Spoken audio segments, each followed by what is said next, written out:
அப்படி என்ன பெரிய ஊரு பெரிய திருவிழா எல்லாரும் ஓவரா பில்டப் கொடுக்குறீங்க? எதுக்கு எல்லாரும் 10 நாள் பந்தோபஸ்து போனா? சார் நீங்க புதுசுனாலும் உங்களுக்கு தெரியல, உலகத்துல எந்த முழுமுடுக்கு இருந்தாலும் சரி இந்த திருவிழாவுக்கு வந்து சேர்ந்துருவாங்க. விஷயம் பெருசா இருக்குண்ணே.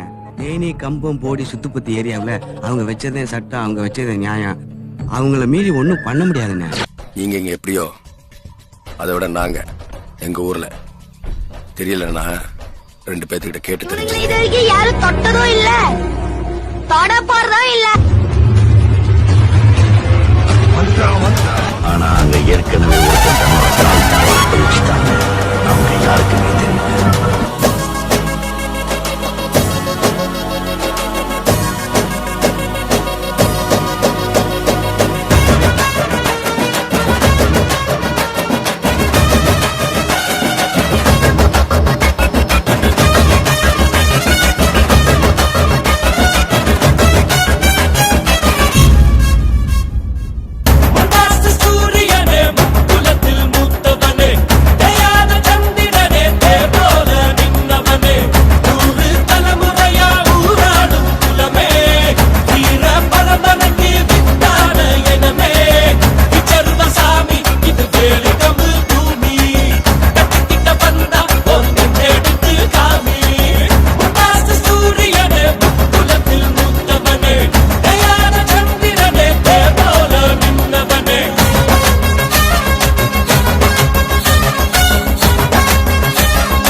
சூரியனின் அம்சம் வருதையா, விரலில் இருக்கும் சிங்கம்